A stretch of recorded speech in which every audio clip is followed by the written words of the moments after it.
বন্ধুরা আজকে একটা ফোনের কাজ নিয়ে আসছি। আমাদের কাছে পর্যায়ক্রমে একটা দুইটা তিনটা ফোন আছে, চারটা ফোন আছে।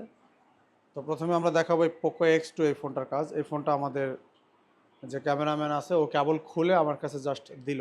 এটা রিপেয়ার করব, আমরা এটা দেখব কি সমস্যা। অনেকে আমাকে ফোন দেন, ফোন দিয়ে বলেন যে ভাই আমরা তো আপনার চ্যানেল দেখতে পাই নাই বা ভিডিও দেখতে পারি নাই, তো আমরা অনেক কাজ করতে গিয়ে অনেক জায়গায় গিয়ে প্রতারিত হয়েছি বা কাজ শিখতে পারি নাই। তো আসলে অনেকে আমার চ্যানেল ছোট যার কারণে হয়তো অনেকের চোখে পড়ে না, বা অনেকে কাজ শেখার পরে সাপোর্ট পায় না, বিভিন্ন অনেকজনের অনেক ধরনের অভিযোগ থাকে। তো আমি আপনাদের ভিডিওর মাধ্যমে সবচেয়ে বেশি আমি বলে থাকি যে আপনারা অবশ্যই যেখানে স্টুডেন্ট কম এরকম পজিশন দেখে যাবেন যেখানে স্টুডেন্ট কম নেয়।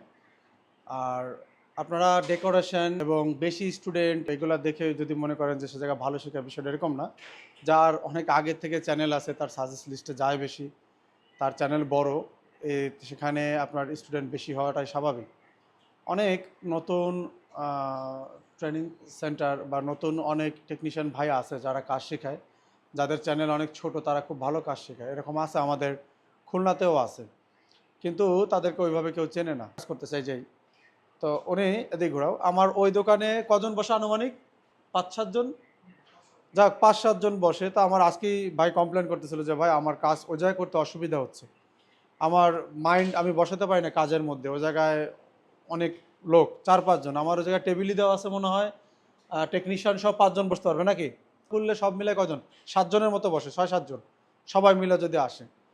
তো মাত্র এই বেশি তাতেই তাদের কিন্তু কাজের অনেক সময় সমস্যা হয়। আবার এমন স্টুডেন্টও পড়বে আপনাদের, যেমন তার পেছনে আছে, ওই যে পিছনে দেখাও, এই যে ভাই, তো সেও অনেক দুর্বল, তারে এক জিনিস অনেক বারবার দেখানো লাগে, বা তার সাথে যদি সারাদিন দেওয়া যায় তাহলে আরও ভালো। সে কোনো কিছু জিজ্ঞাসা করে না, কোনো কিছু না পারলেও বলে না। তো বিশেষ করে এইভাবে হলে ট্রেনিং সেন্টারগুলোতে হয় কি, অনেক স্টুডেন্ট সে অনেক পিছনে পড়ে থাকে, বা ওই পরিমাণ স্টুডেন্টের কারণে সেন্টারের বসগুলো ওইভাবে তাদেরকে দেখাতে পারে না বা ওইভাবে সময় দিতে পারে না, এটা আপনি যাই বলেন না কেন। এখন আপনি যদি ডেকোরেশন আর অনেক স্টুডেন্ট দেখে আর তাদের স্টুডেন্ট রিভিউ দেখে যদি আপনি যান, তাহলে আমার মনে হয় যেটা ভুল হবে। আপনি দেখবেন কাজকে দেখাচ্ছে আপনার কাজের রিভিউ, আমার এখানে আপনারা দেখতে পাচ্ছেন যে আমরা স্টুডেন্টকে পার্সোনালি একজন একজন করে ধরে আমরা আইসি রিবলিংগুলো সব কাজগুলো দেখানোর চেষ্টা করি। যখন স্টুডেন্ট বেশি হবে আমিও পারবো না, এটাই স্বাভাবিক। তো এটা আপনার মাথায় রাখতে হবে, কম স্টুডেন্ট দেখেই আপনার যেতে হবে এবং পরিবেশটা সেরকম যেন কাজ শেখার একটা পরিবেশ হয়।